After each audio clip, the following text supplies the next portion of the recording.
Hi, everyone. I'm Carli. And I'm Sophia. And this is Away She Goes, a podcast from girls who travel. Each episode will help you feed your wanderlust with travel tips, stories, inspiration, and more.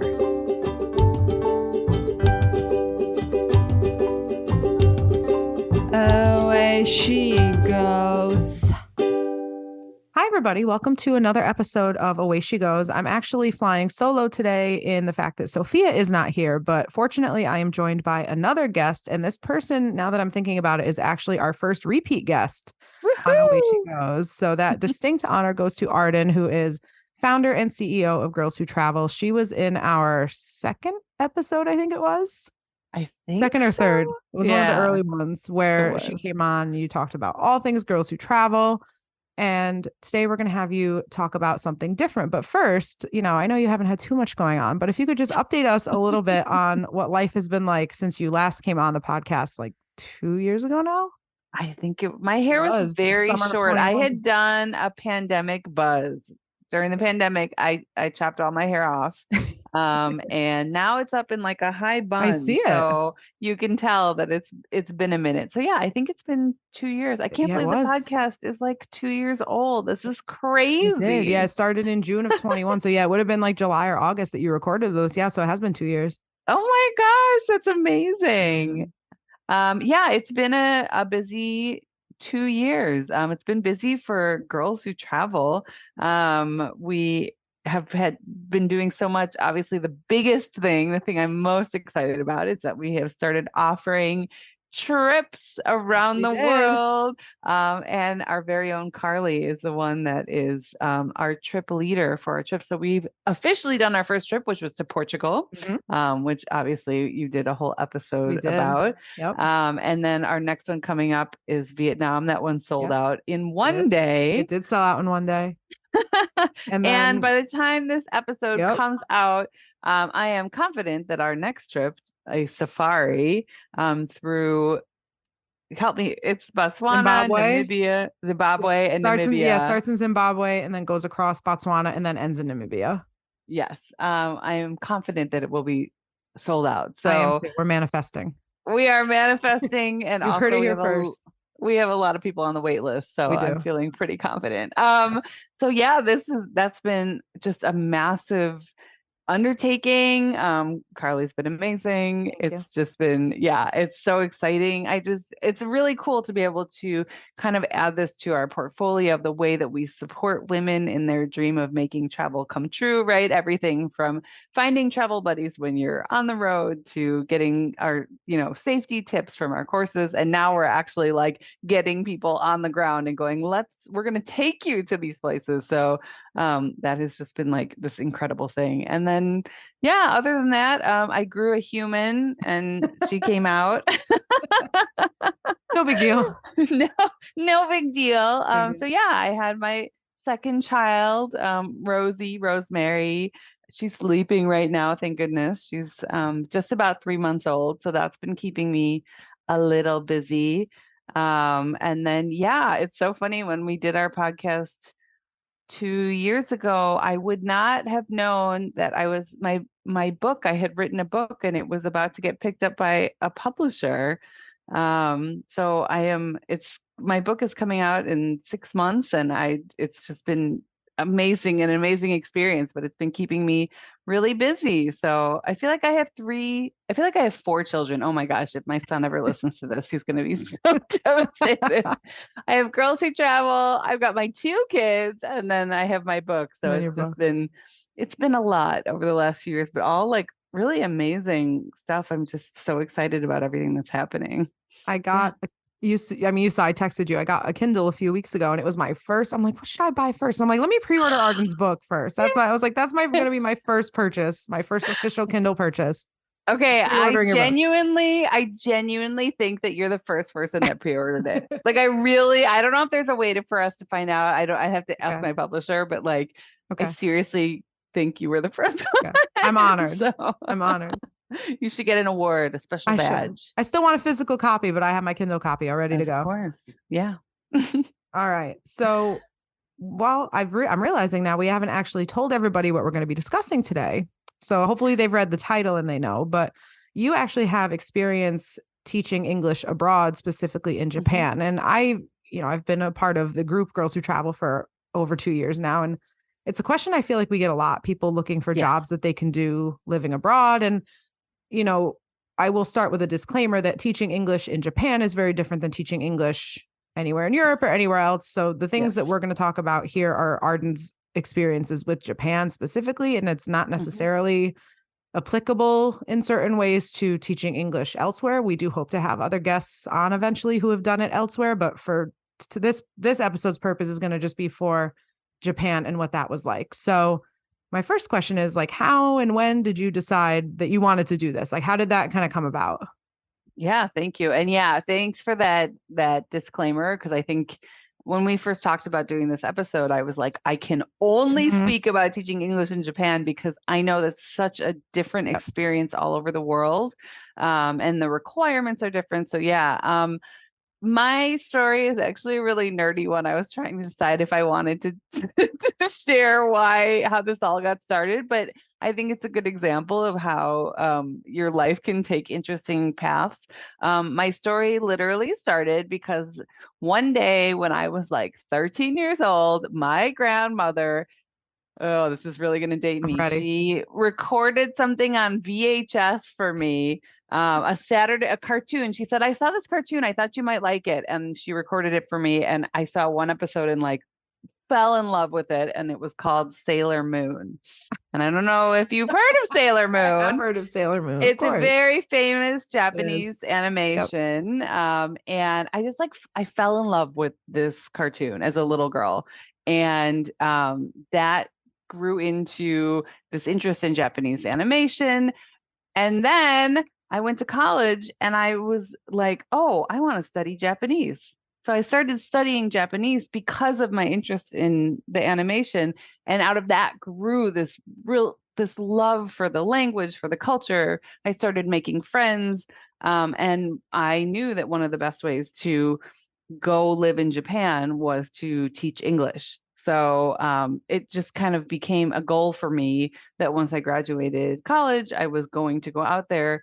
Also, because in terms of learning a language, it became clear after about 2 years that you kind of reach this point where you're book smart, but you're just not like Mhm. making it to that next level. And I was Yep. like, I need to be immersed in the language Yep. 24/7 to really like take that next step. And so that was kind of the way I thought about doing it.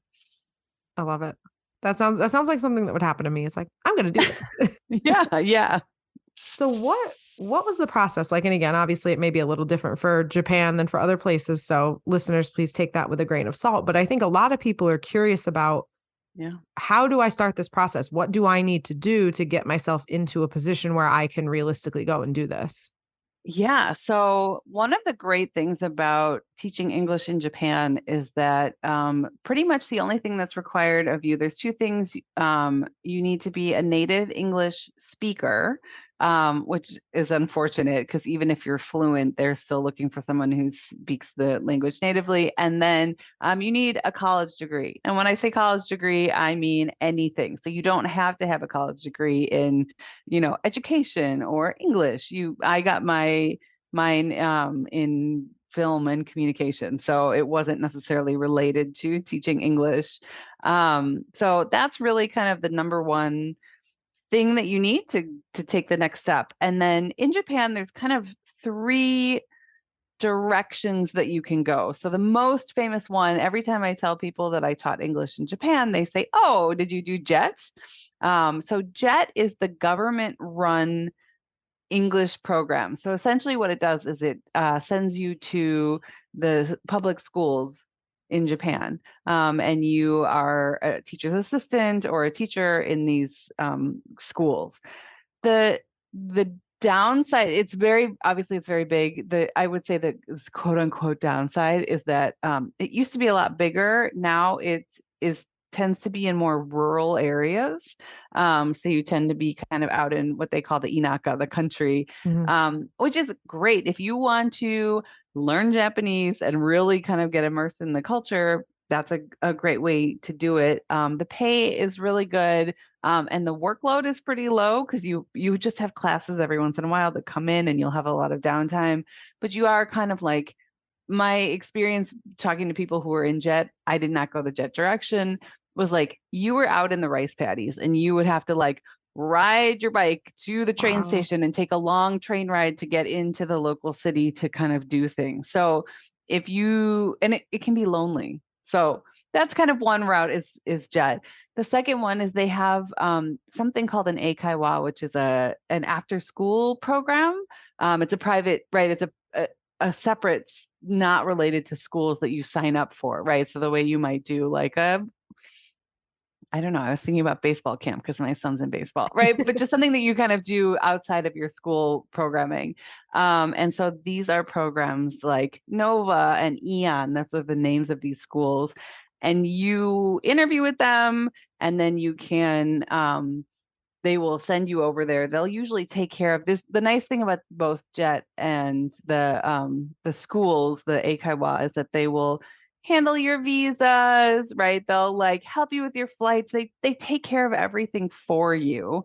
And then so, the great thing about that is that they're all over the entire country. So you can end up in a really big city. In fact, it's less likely that you're going to be in kind of this countryside area simply because I think it's more in kind of city. These little schools are going to be in the cities.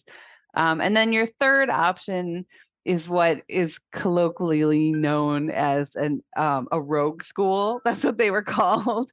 And the idea being that it's not associated basically with either of those two. It's just its own boutique school. And those generally what I saw and what my own experience was is once you're on the ground in Japan and you have contacts and you meet people, then you kind of get hired by one of these schools because you know Okay. people and they get you in. But it's really tricky because like they're not going to do your visa stuff and they're not Okay. going to like help you with flights and they're not going to help you with housing and they're not right like to get established and to be living in a country, it's really nice to like have that help to get like set up and then you can kind of move on and find like the right school for you. So that knowing that those are kind of your three options, then you kind of look into it. So you can look at Jet and see if you want to do that.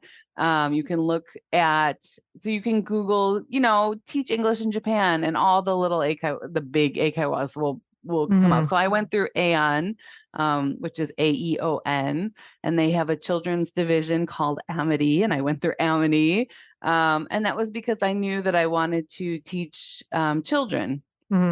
So I tried to find the children's division of these programs. I knew I wanted to be in a bigger city where I would have more amenities and more access to just things to do around the country. And then, yeah, after that, it's like once you kind of make your decision, the process, I don't want to say it's easy, but they're always looking to hire teachers. So you fill out an application, you get a recommendation from whoever, and then you will usually go through some kind of interview process in a big city near you. And then, yeah, they're like, hey, here's when you're leaving. And Wow. they really like you, at least for Eon, their rule was they set you up with an apartment. They do all your visa paperwork. I mean, they really like they get it all set up for you. And then like your teacher, the head of the manager of the school will meet you. They really like Wow. will help you the whole way. And then if you complete your 1 year, this was when I went, they then paid for your plane ticket home. So it was Wow. kind of like your bonus, right? They would cover that. So or in my case, I didn't leave after I finished my 1 year. So then you just get the cash value of your ticket and you can do whatever you want with Okay. it. So yeah, so those are kind of your three options. And it's good to weigh them and to talk to other people about what their experiences were so you can kind of pick the right one for you. So you kind of led into my next question. I was going to ask how long you were there. So it sounds like your teaching term is 1 year. Is that kind of general or do they vary? Yeah, that's if you're going through Jet or one of the Eikaiwa, then you will generally do a 1-year term, which makes a Gotcha. lot of sense, right? They want someone to kind of Yeah. be with Yeah. these kids or the students for a complete year. And then, lots of people renew. I mean, I knew people who have been there for years and years. I mean, it's just Hmm. you build up a base, you build up clients and students and a life. I After my year, I went rogue, and I I actually met someone out there, another teacher, and we started dating, and I moved in with them, and then in a different town. But by that point, I had so many friends and connections Yeah. that I knew someone who was running a school and needed a teacher, and so I just started working for them for a couple months. I didn't stay for too long. So, but yeah, I did a little bit over a year. Wow. Did you have time to travel around Asia while you were there? Yeah. So again, this kind of comes back to like those three buckets, right? Yeah. I would say that the Eikaiwa is probably the most um, stringent. Well, it's interesting, right? Because if you're going with jet, you may be out in the country and it's a little bit harder to travel and to Yeah. see the rest of Japan just because it takes more time. However, you have more free time, right? There's just more like time available to you to Hmm. do stuff. If you do the Eikaiwa, you're really limited to there's two big um holidays in Japan. There's Obon and there's Golden Week, and they kind of, it's like spring and fall, and you get those off, and that is kind of it. At least, again, Oh, this was my experience, but you kind of get this okay. time off, and that's about it. And because the thing is, if you cancel a class, if you need to take time off, your students don't like, they have to get shuffled into another class, Hmm. or teachers have to make up for what you're doing, or you have to make up what for the time that you had off. So you may have to work late or work on a day you're off, on a Sunday or whatever. So um I definitely did travel. I traveled on the weekends. And I was in a major city. I was in Nagoya. I was right outside of Nagoya, which is in between Kyoto and Tokyo. So I Okay. was really kind of Yeah. in the heart of Japan, and it was easy for me to kind of hop on the bullet train and Yep. like be in Tokyo in a couple hours, which Yep. is one of the most amazing things about Japan. Being in America where I am, it's like if you want to go anywhere, it's like right? Like you drive for 10 hours and you're like still in the same state Yeah. sometimes. Yep. And like in Japan, you can hop on the bullet train and just like a couple hours, you're like totally Hmm. somewhere amazing. So I absolutely traveled all over Japan whenever I could, took advantage. The problem with traveling during Obon and Golden Week is that, of course, it's the highest travel season of Yep. all time. Everybody else is right So there with you. yeah, so everything's extra expensive. It's really crowded. But if you're there, like, why not? Like Yeah. you might as well take advantage of it. And I did go to Korea, which was just like that. Honestly, I think going to Korea was like faster than going to Tokyo. Like it just Wow. really, it's an up and down. Like Yep.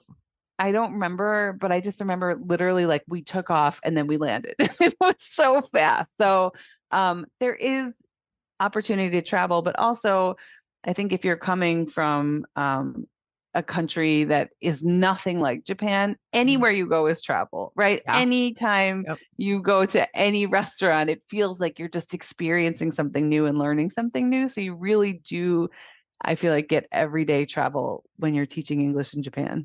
I'm when I fly to Vietnam, the flights that I'm looking at have a layover in South Korea. And the toughest part of that for me is knowing that I cannot leave the airport You because I'm not can't. gonna have time. I'm gonna be like, I'm in South Korea and I can't go see You're anything so in South close. Korea. I know. I'm like so close. Yeah. I Oh, do want to get there eventually too. yeah. Well, Um, maybe we'll do a tour there someday. I'm definitely open to that. All right. So what was your experience? The way that you're talking, it sounds very positive, but overall, what was your experience just kind of overall? And my next thing I wanted to go into was like, what can someone expect in terms of Yeah. like pay, accommodation? So maybe even like if we could combine those two things into just a general, Yeah. like, what was your experience and what can somebody generally expect who might want to do this? Yeah. My experience, I mean, I tell everyone they should do it, period. Mhm. It's just, I think this is such an amazing way. It's so different than traveling to a place for a week or 2 weeks or even a month.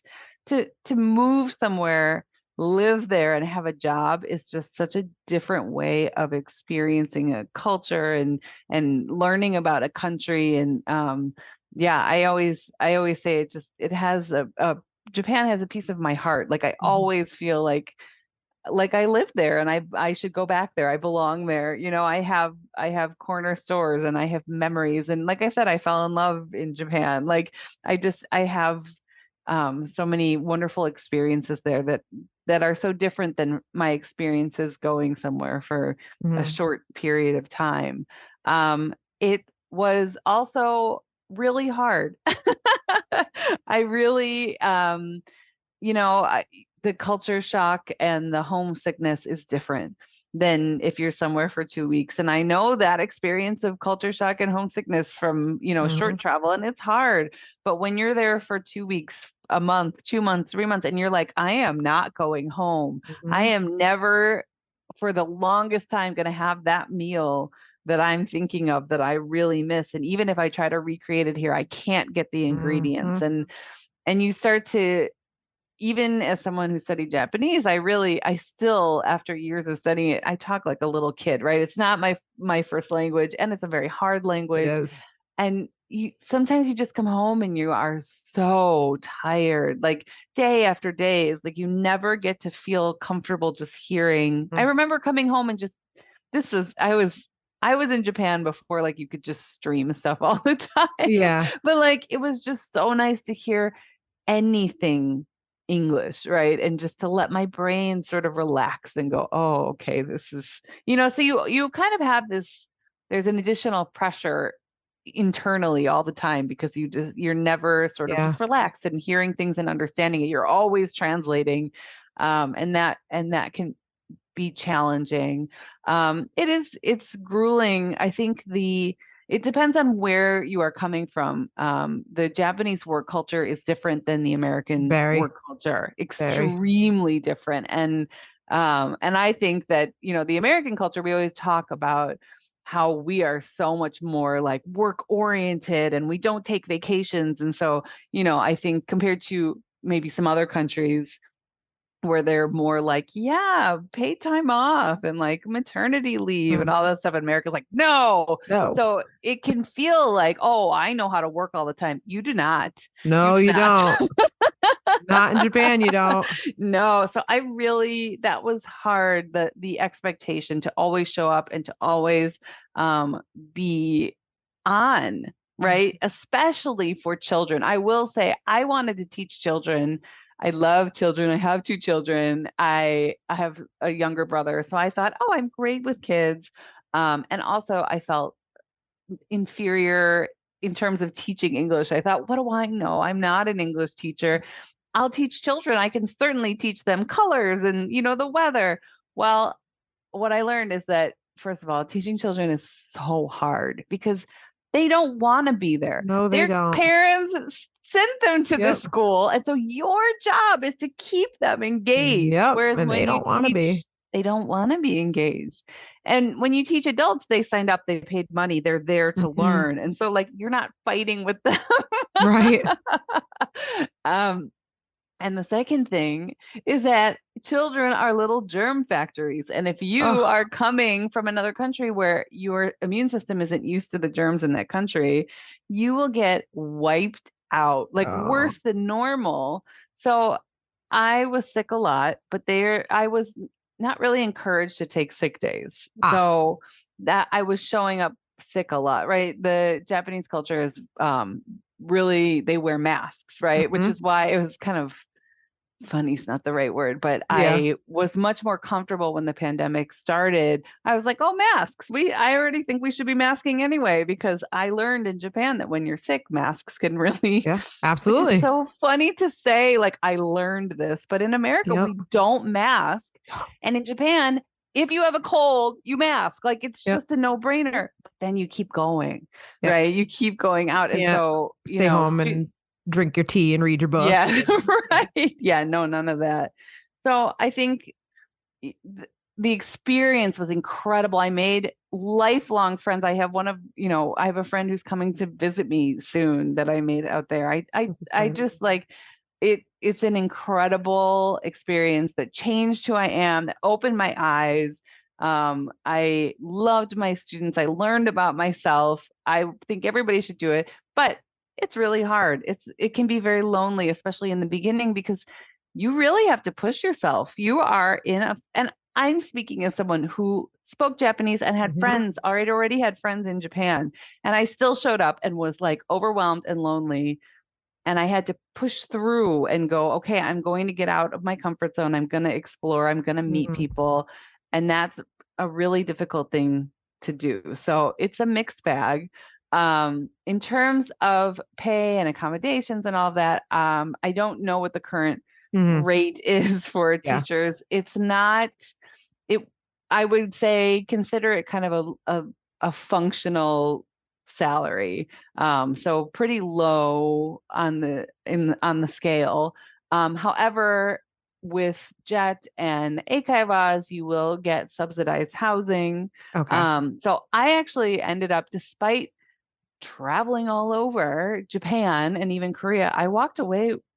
I walked away with $10,000 in the bank, because I had subsidized housing and I was working most of the time, right? And so I would only have these little chunks to go play, and I would play hard during that time, but then the rest was just, I was just making, money and putting in the bank. So that I give that number to say you can either use that to travel even more, to live more extravagantly, or to, at the end of your year, go off and see more of the world. Or you can come home and have a nest egg, like whatever it is that you want to do. But I was able to do that in Japan, and I had a lovely, I think so fondly of my apartment. It's a little bit different depending on where you're from. America tends to have larger spaces, I think, overall.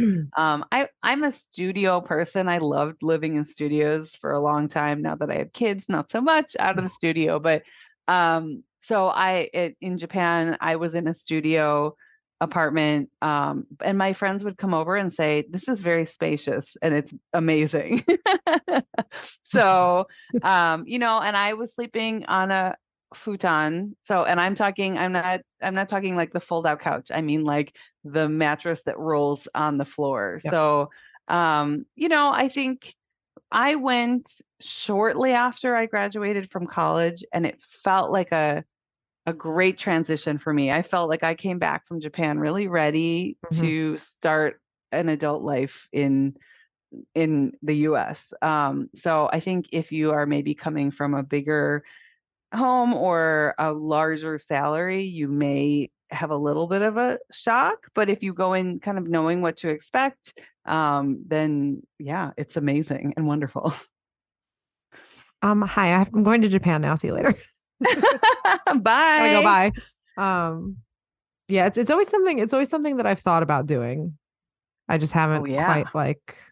So many people ask me about it. I have so many people who, when they hear, they're like, tell me more. How did you do it? So when you invited me to do this, I was really excited because. Well, and I know people in the group too. A ton of people in Girls Who Travel. Oh my gosh, ask about it all the time. Yeah, I figured we should start giving the people what they want. I want to know, I'll tell you.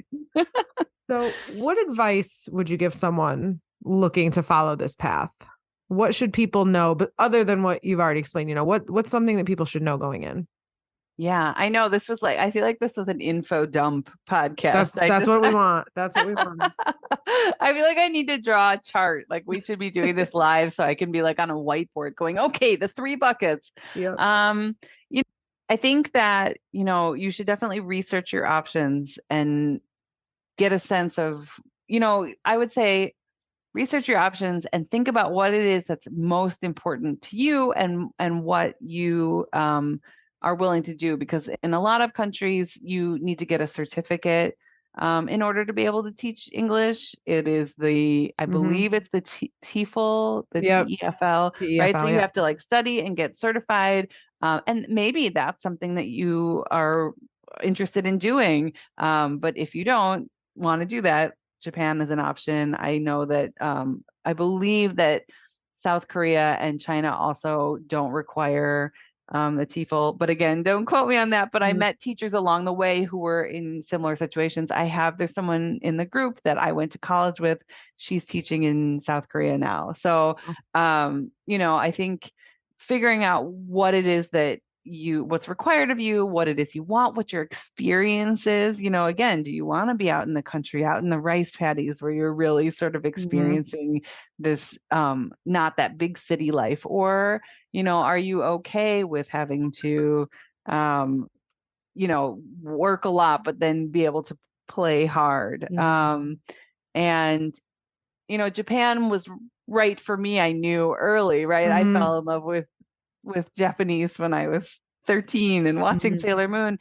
But I had my coworker at this eikaiwa was the only other English speaking coworker. She had no experience with Japan, with Japanese, she had picked it because she wanted to travel and work abroad. And she had an amazing experience.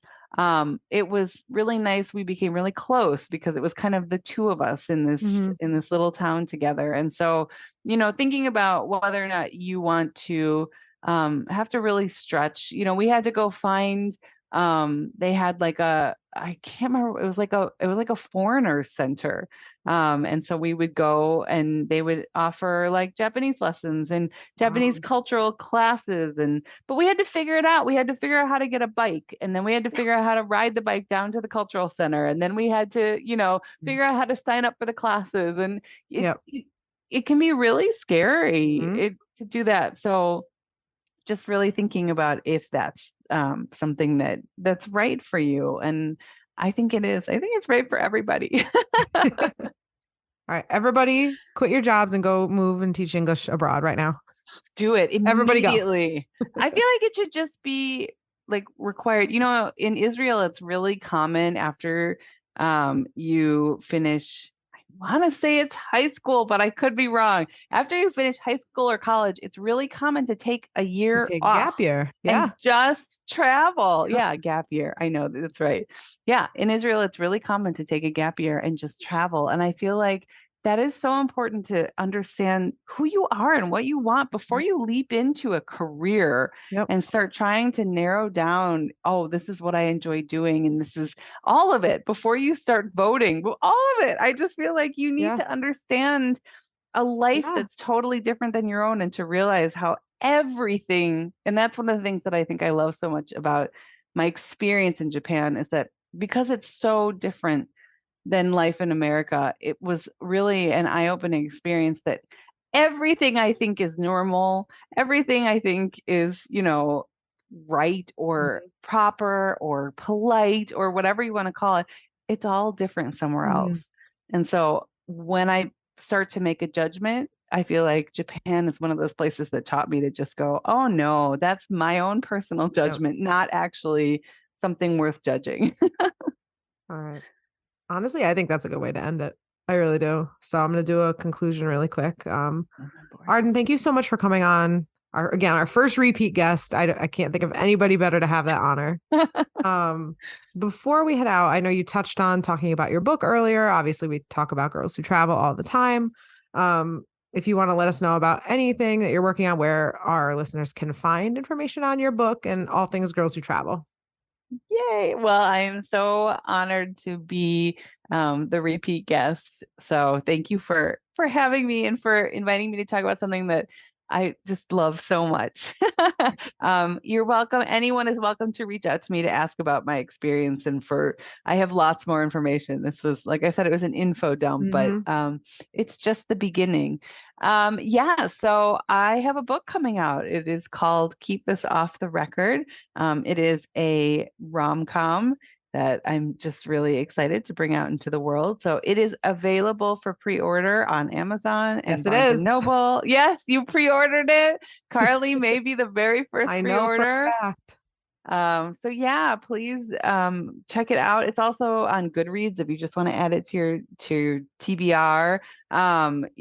Every pre-order, every add to Goodreads just helps it to get a little bit more reach and for all the platforms to know that this is an exciting book that they should be paying attention to. And you can also just find more information about that on my website. I do have a website. It's ardenjoy.com. So you can learn more about my book and all of the things that I'm working on because I'm always involved in something. Yeah. And then, of course, oh my gosh, we're going to be offering more trips. Unfortunately, you won't be able to go on our safari because it's already sold It's going to out. be I sold out by the know. time you're hearing this. I'm so sorry. But yeah, you should definitely go to our website, girlswhotravel.org, and then get on our newsletter. I feel like that's the best way Yep. because then we can update you about getting on wait lists for trips and also all the fun things that we're doing. We are constantly doing, my other favorite thing is we're doing exchanges. Yep. So we just wrapped up a postcard exchange. We're getting ready to do a book exchange, which I think is so cool. So yeah, we're always doing these wonderful exchanges and just so many fun things. So yeah, Girls Who Travel is like incredible and it's run by these incredible volunteers. That's like the best part is that when I say thanks for having me on the podcast, I mean, this is a volunteer run podcast that I'm like invited on. So yeah, it's an incredible community and I'm so grateful to be a part of it. Me too. It's been over 2 years now. I can't I have my believe it. 2-year anniversary in like April or something.